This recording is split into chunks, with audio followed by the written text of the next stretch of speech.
Yo, what's going on, guys? This is CRAG CORE. This is a bit of an offshoot to the usual stuff that I do on the page. Crikey, my beard's getting pretty long. This is a little bit more fun, shall we say? A bit of a fun expression.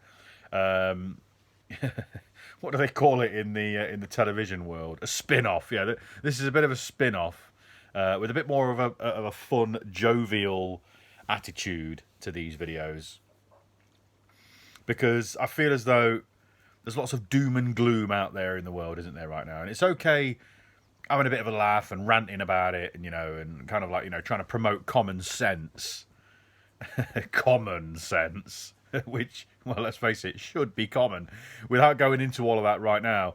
But it's it can sometimes get a little bit oppressive, shall we say?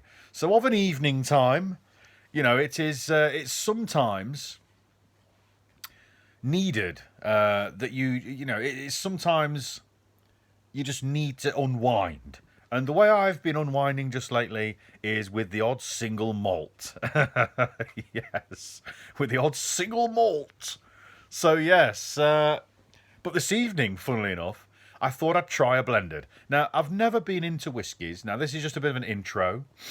I've never been into whiskies, and I was friends with this old dude, and he said to me, Craig, once you find one that you like, that's it, And I was thinking to myself, well, yeah, but then you just like that one. But fair enough. You've got to go through 20 bottles, let's say, at 30, 40, 50, even sometimes 60 quid's worth, in UK money, to kind of find the one that you like. I thought to myself, well, that's just fucking mental.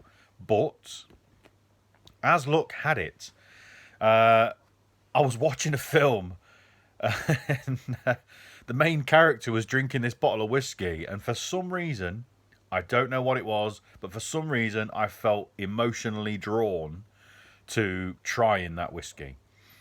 Product placement at its best.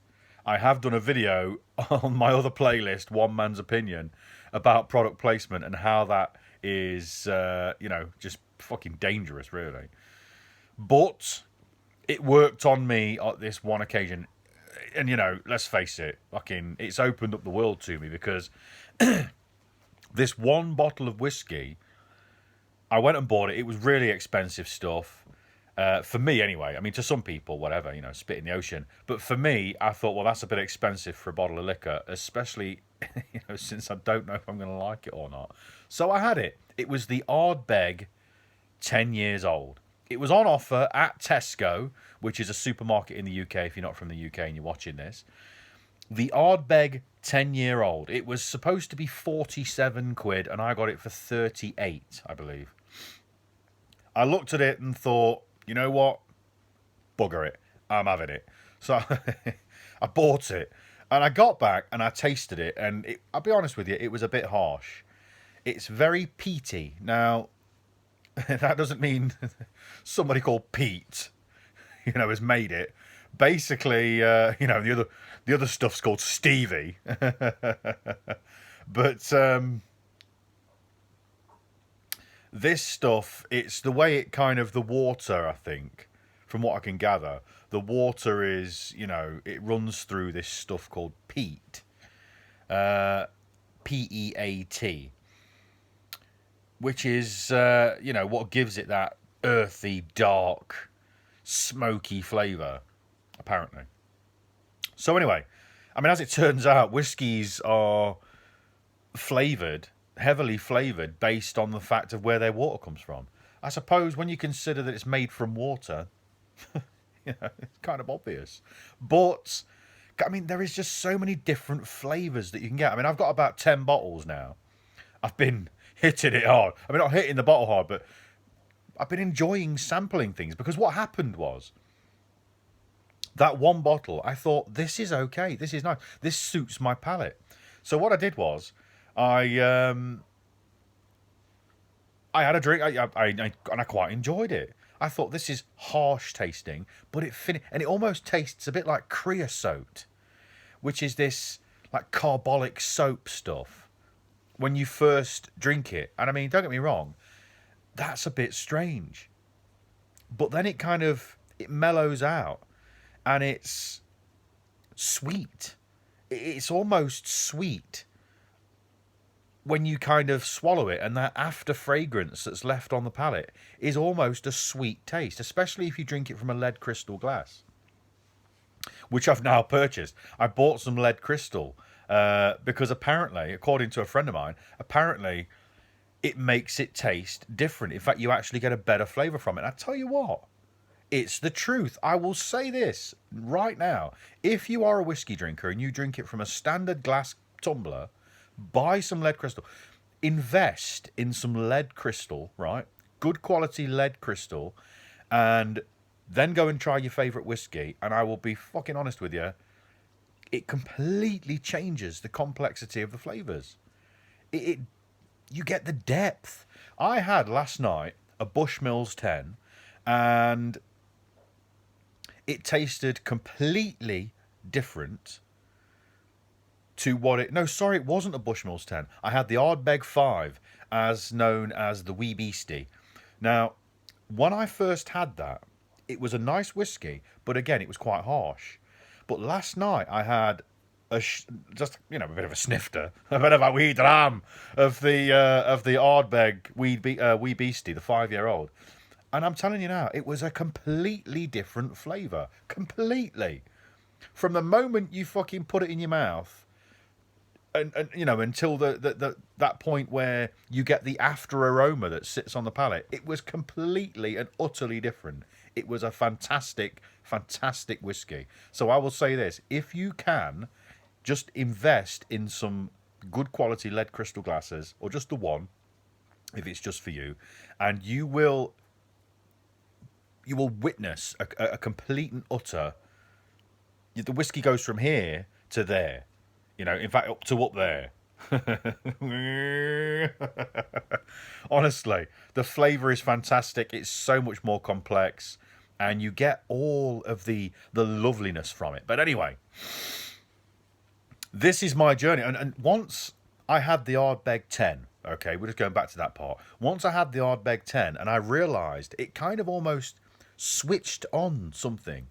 It switched on something about whiskey in my brain, to the point now where I've got a few bottles upstairs. Like I said, I've got about 10 bottles, and now I can enjoy them. Whereas, I dare say, if I'd have bought any of these bottles first, before buying the Ardbeg 10 and enjoying that one, I probably wouldn't have enjoyed them, because I don't enjoy them as much as the Ardbeg 10 and the Ardbeg 5, which is now my favourite above the Ardbeg 10, since I tried it in the crystal glass, because let me fucking tell you, it was spectacular. It's almost like my friend said, after you've found one that you like, that's it. And I think that the way I misconstrued that, the way I took that was, he was saying to me that once I find a whiskey that I like, I'll have that one and I'll stick with it, and that'll be my whiskey, that'll be my drink. And I thought to myself at that point, well, what's the fucking point? Like I said, I don't need to drink whiskey that much. I'm not really all that bothered about whiskey enough to want to find a bottle that I like. And spend all that money, or at least waste all that money, potentially trying to find one that I like. But as it turns out, you find one that you like, and it switches your palate on. It basically switches it on and says, now you can taste the whiskey. Now you've got the appreciation, you've got the respect for the whiskey. And I think that's what it's about. A lot of people go around and they don't have any respect for alcohol. And this is where problems come from, I believe. Because then you don't respect what it is you're doing, therefore you abuse it. So all of these folks out there, they'll drink the cheapest liquor that they can find and mix it with a bottle of Coke, and they'll just get pissed. And that's where all of these cheap rums, and cheap gins and all this kind of stuff comes from, because people just want to get pissed. People just want to get drunk. They don't care about the flavour, because they're going to mix it with tonic water or with Coca-Cola or lemonade or whatever it is, So they just fucking buy the one that they, get along with enough to get drunk. Now, when you start doing single malts and, you know, decent whiskies or decent liquor, you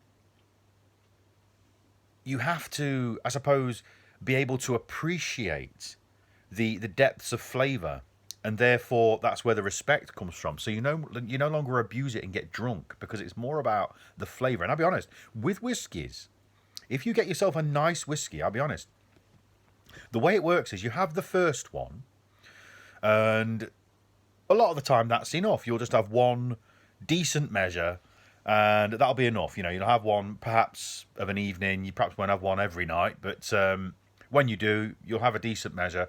That's probably enough, just having the one. But the second one is where the flavour truly ignites. At least in my experience, the second flavour truly ignites in the second. Let me start that again. The second one is what truly ignites the flavour of what it is you're drinking. Now, when you have a third, or at least if you have a third of the same whiskey, it starts to get a bit, I don't know, the palate almost says, no, I've had enough of this, and it doesn't want to accept it. So whether it's a psychological thing or whatever, I don't know, but for some reason, on the third one, it stops tasting as nice. It's almost like you prepare the palate with the first one. That's nice. Then the second one, the palate is all about it. You know, it's got its clothes off and it's running in the rain. And in the third one, the palate's saying, no, I'm cold now. I want to put my clothes back on and get back inside where it's warm. And that, for me, has been my experience. After I've not had more than 3 glasses of the same whiskey, I don't see... I mean, let's face it, when you're respecting what it is you're doing, there's no real merit in having more than 3, because at that point, you're getting drunk on something that costs an awful lot of money. And is that what it's really about? If you're going to get drunk, you might as well go down and buy some special brew, you know, or some cider. Because that's what those drinks are about. So, you know, my palate has been completely and utterly switched on. I've bought a fair few bottles of whiskey. I've tasted them. I do have some favourites and some that I don't particularly like as much, but I will end up drinking them eventually. For instance, the Jura Journey is a bit of a flat whiskey for me. I've not had it out of the crystal glass yet, but from what I can take from it, it's a bit flat. It's almost like a nothing whiskey. I would never, you know, perform sacrilege and have it with a mixer, but I certainly will drink it last. As I've said, for me, the odd, and I will do tasting videos. I will do review and tasting videos, but this is almost just like I say, a bit of an intro into the new aspect that I'm going to be bringing to this page. It's a bit of a shaky camera vibe as well. I will have a tripod and all these other things, you know, when we get into it and we start doing it properly. But like I said, this is the intro. I hope you're enjoying it, and I hope that this is tantalising your taste buds and getting you, you know, ready for the new aspect of this page that will be, like I've said, a bit of a spin-off. We're still going to do the other stuff. We're still going to talk about the world affairs, you know, in my particular style. And, you know, because that's ultimately got to be done. It's got to be done. Fucking hell, a lot of stuff in the world needs to be highlighted. How, you know, and the global fucking cabal and all that stuff. It's got to be ousted. But, like I've said, we need something of a light heart now and then. And this will be that. So, running up to the present, I've got other whiskies upstairs. I will do live tastings, although I've already tasted them. But I will do the first time out of the crystal glass, so to speak. And we'll enjoy those together. But right now, what I've got in the glass, this is the crystal glass.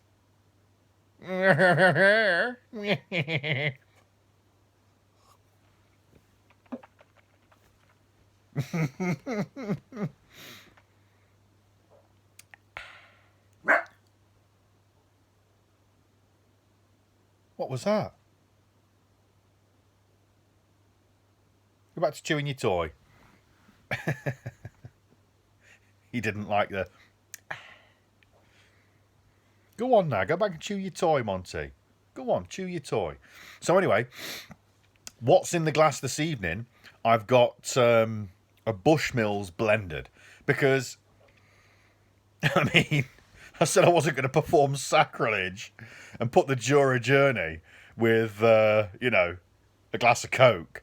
But I'm drinking a blender tonight. I mean, all this spiel about single malts. You know what? I've got the Bushmills 10, which is an Irish single malt. Now, I'm telling you now, that is spectacular. It's a fabulous whiskey. If anything tastes like Ireland, it's Bushmills 10. I've not had any other Irish single malts, so I could be, you know, shouting up the wrong drainpipe here. But for me, I didn't think there was going to be so much difference between Scotch and Irish whiskies. Now, the Scotch whiskies, there's so many different flavours. You've got the Speyside, you've got the Islay, and you've got the Highland, right? They're your three main types. Now, for me personally, I'm all about the Islay, and I'm all about the Highland. The Speyside for me, it's okay, it's nice. The Cardew Gold Reserve is extremely nice. But they're the fruity ones. They're the more fruitier, light-hearted. You know, they're not as deep and they're not as smoky and they're not as complex, in my opinion. You know, they're not as harsh, the Speysides.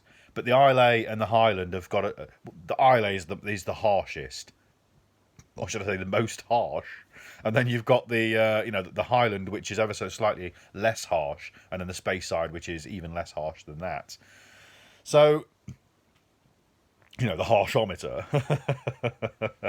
So, you know, with regards to the Scotch whiskies, there's so many different tastes, there's different types, there's different flavours, there's so many different complexities with, you know, how your palate is going to fucking react to it, you know.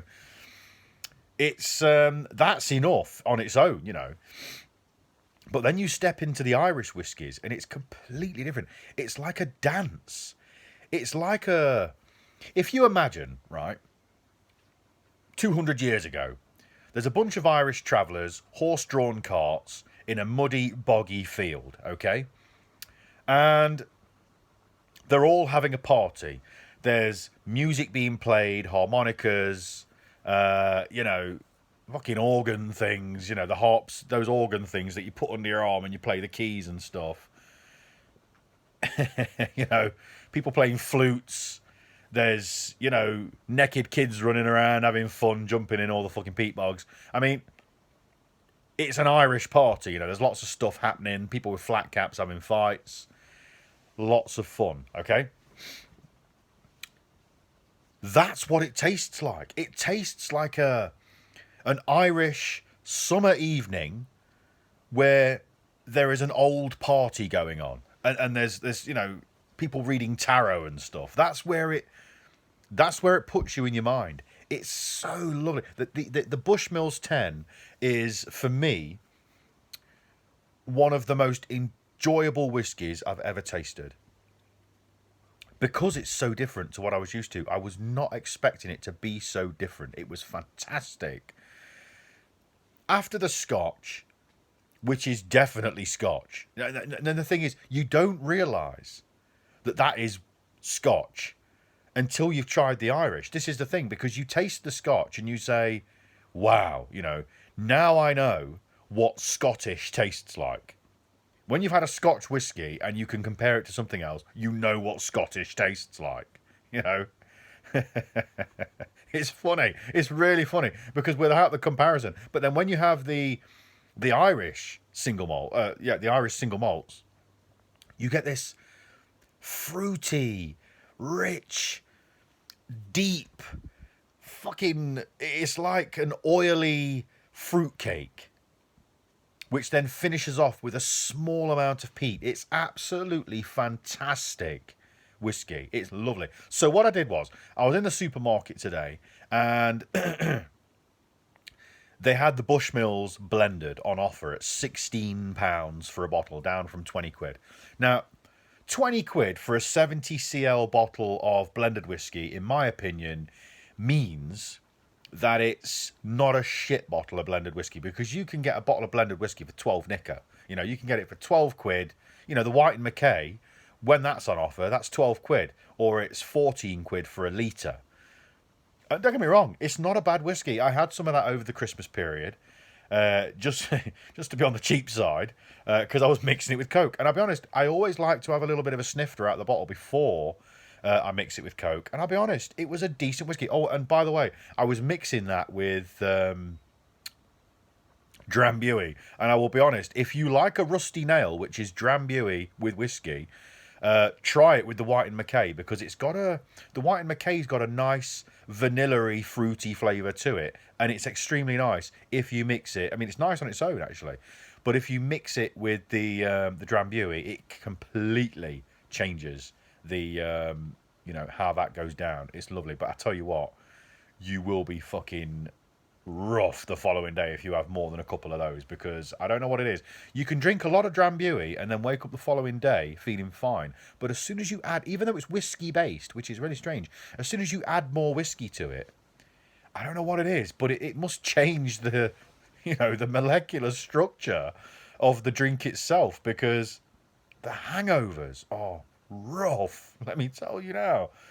But anyway, we keep going off on tangents here. Nothing changes. This is CRAG CORE after all. So so today, like I said, I was at the supermarket and I saw that they had the Bushmills blended on offer at 16 quid for 70 CLs of the stuff. And I thought, you know what? You've got to respect the fact, haven't you, that the majority of the whiskey that you see in the supermarket is blended. Most whiskies are blended that you can get your hands on easily, right?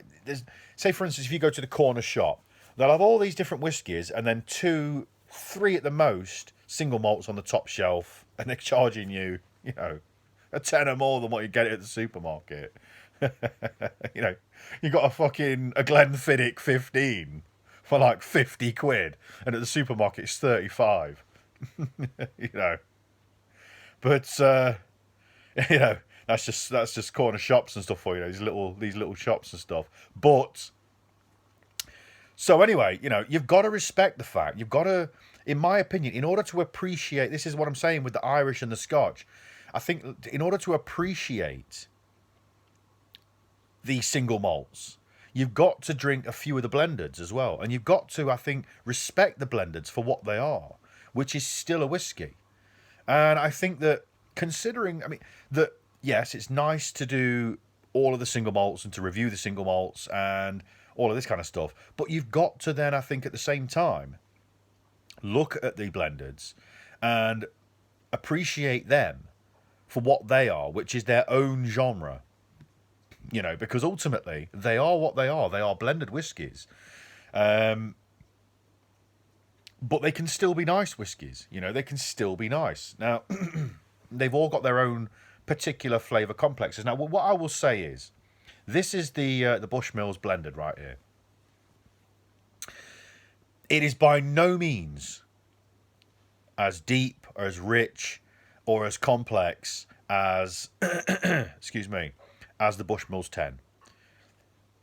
It's by no means the Bushmills 10. Okay, the Bushmills 10, like I've said, it's like an oily fruitcake that ends with a bit of peat. It's like you've got a bit of dirt under your fingernails. You ate the cake with a dirty hand because it was just such a nice piece of cake. You had to get it in there before you washed your hands. And it's gorgeous. It's fantastic. It's earthy. It's rustic. It's Irish people having fun. Okay, on a spring evening, out in the meadow. That's what it is. The sun is starting to go down on the horizon. It's fantastic. You get the smells, the flavours. Everything is lovely about the Bushmills 10. Utterly lovely. In fact, if you go to the supermarket and you see the Bushmills 10, buy it. If you're a whiskey fan, buy it. If you've not tried it before, buy it. All right, that's my advice. Just buy the bugger. You will love it. And it will give you a completely different outlook on the whole aspect of what whiskey is. All right, now, getting down to it. The Bushmills blended. Now, in comparison to the Bushmills 10, what you've got is a flavour that lingers with the Bushmills 10. It gives you all of these different attitudes in the, you take a sip and it stays with you for a while. You can sit there and have a sip every 5-10 minutes, and you'll still be able to taste it by the time by the time you take your next sip. It's lovely. It lingers there.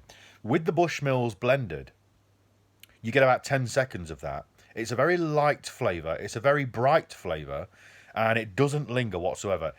You can taste it while it's in the mouth, and then about 10 seconds afterwards, you get a bit of a back aroma that lingers for about 10 seconds or so, and then it's gone. It's a very easy whiskey, in my opinion. It's very, very easy to drink. It is nice, don't get me wrong. I know I'm kind of making it sound like, it's nothing in comparison to the single malts. I mean, it's not a single malt, it's a blended. And I'm going to explore the blendeds to see if other blended whiskies are the same with regards to how they develop in the palate and how they linger afterwards. Because I suppose there must be something in that, in the way that this is the same brand as the other stuff. However, this is a blended and not a single malt. So maybe that's something, that happens across the board. This is a relatively new thing for me. So if you're watching this and you're a whiskey buff and you're saying this guy knows fuck all, well, you're right, because I don't know anything. This is me on my whiskey journey. So, lay off my case, bro. So, the Bushmills 10, let me just have another sip just to remind myself. From what I can remember, from about 20 minutes ago when I had a sip, it kind of gives you a bit of a vanilla biscuity flavour in the in the after aroma.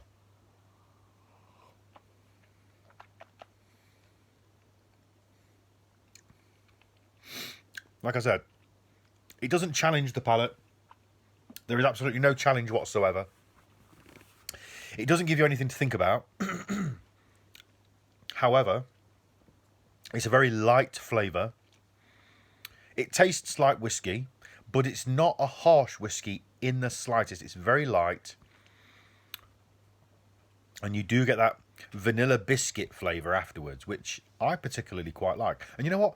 I quite like the fact that it doesn't demand that much of you to experience it. It doesn't demand an awful lot. It is what it is. It's in the mouth. You can taste it. It's not a foul taste. It's actually very pleasant. It's very light. It's very, very lovely, very crisp. And once you've swallowed it, you get a few seconds and it's gone. You don't have to think about it. It's not a challenging whiskey, but it is very, very nice. It's very nice. And I would recommend the Bushmills blended. If anybody out there feels as though that they want to take a step towards tasting whiskies, but they don't want to get into the single malts because they're quite expensive, or at least they can be if you don't get the offers, try the Bushmills. It's a very, very nice whiskey. Try the Bushmills blended, and in my opinion, from what I've tasted, it's certainly not a Bell's or a Grant's. It's quite close to being a single malt without it actually being a single malt. It does remind me of, for instance, a cheap Speyside single malt. So it's not far off, but like I've said, it's not challenging. And as a matter of fact, I can see me having this on a regular basis in between spates of having single malts. Now, for instance, it's a bit of a palate cleanser. If you've had single malt after single malt after single malt, for instance, like I have over the past month or so, where I've been kind of like, yeah, I'm all about the single malts now, bro. And I've been kind of building a little collection of whiskies, so I can kind of have different flavours when I feel, when I feel like it, when I feel like it. But so it was one of those things that you do get the palate starts to kind of, I suppose, sometimes for me anyway, and I didn't know this until having this. That it sometimes feels as though the palate's a bit overloaded with flavour. It's a bit like in between courses in a restaurant. You have like a glass of water, or, for instance, if you have sushi, you have a bit of ginger, fresh raw ginger, between meals, because or between different plates of food, because it cleanses the palate. And I think that's what this does. The Bushmills, the Bushmills blended will cleanse your palate. So if you've had, say, 2 or 3 days straight, you've been drinking the old single malts, leave it for a day, don't have a whiskey, and then have a Bushmills blended, and it will cleanse your palate, and it will set you up nicely for the next single malt that you have. So for my verdict, as far as blendeds go, now I've got not many blendeds to compare it to.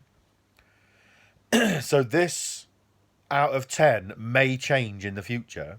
But right now, based on the experience I've got with blended whiskies, which is very small, but some experience nonetheless, I would give this blended whiskey a 10 out of 10. I'm giving it a 10 because of the experience it's given me with regards to the other whiskies I've had.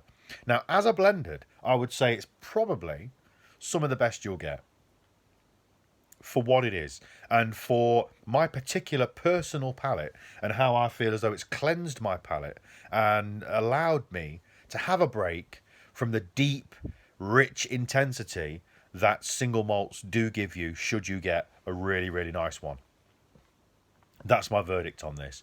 And alongside the Bushmills 10, it is completely different, absolutely different, but you can still tell that it's part of the Bushmills family quite clearly because of the quality that it offers, and there is still that background fruitiness that you get, albeit in no way as complex and as lingering, but it's still there, and it's the same bit of a fruitiness that you get with the 10-year-old. Now, I would say this as a final statement. If you're thinking about getting into single malts, if you're thinking about getting into whiskies, one thing that I found incredibly beneficial is reading the back of the box. Now, one thing I did notice was with this blended whiskey, there was no write-up on the back as to what the flavour complex is.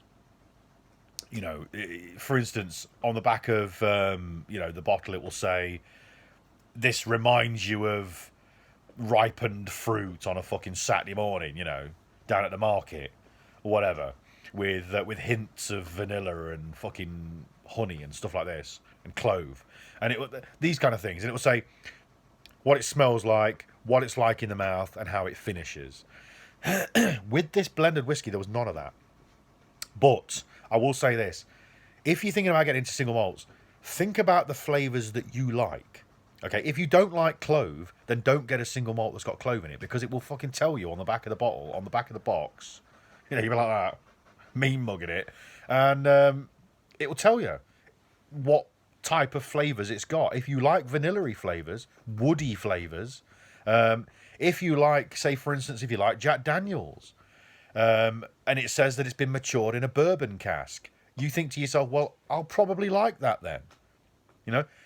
Picking it by what the bottle looks like and what the box looks like is mad, because, Christ, you can wrap a log of shit up with a little pink bow on it and call it anything you want.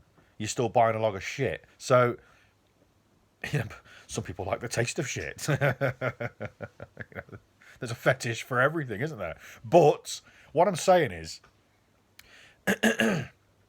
read the back of the box, because what that will do is it will give you an idea of what it is you're getting yourself into, first and foremost. Now, if it says it tastes like vanilla, by no means expect it to taste like vanilla. It's going to taste like whiskey, all right? But it will have vanilla notes, okay? It will have vanilla aftertones in the aroma that lingers and stuff like that. So, by no means expect it to taste like a fucking vanilla cocktail, like vanilla ice cream. But it will have hints in there, it'll have notes in there, and it will be pleasurable, and you'll be able to detect it more. If the brain already knows what it is it's going to be tasting, it will be able to detect it as you're tasting it. And that's where the enjoyment comes from. So, that's what I will say to you. That's my final piece of advice. If you're going to start getting into single malts, read the back of the box, find out what it is that it's going to be tasting like, and all these different bits and bobs of how it's going to smell and all that kind of stuff. And if that sounds appealing, then you are at least 50% of the way there to enjoying it. And I hope that you enjoy your whiskey journey as much as I am, and I will be sharing it with you at each and every stage. So now whenever I buy a new whiskey, I'm going to do an unwrapping and a tasting of, which will be a glug out the bottle. It'll be a and then we'll do it out of the old crystal, the old lead crystal glasses, which are Royal Scot. So if you want a decent glass, chuff yourself a couple of Royal Scot lead crystal hand cut glasses, and you will see your whiskey go from there up there. The taste will absolutely magnify. All right. And on that note, this is CRAG CORE. I'm signing off here. I'm going to wish love and peace to all things everywhere. Peace on earth, and enjoy the whiskey. Oh, and by the way,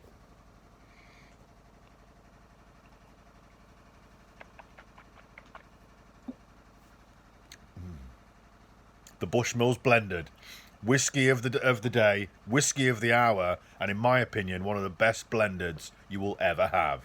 Peace.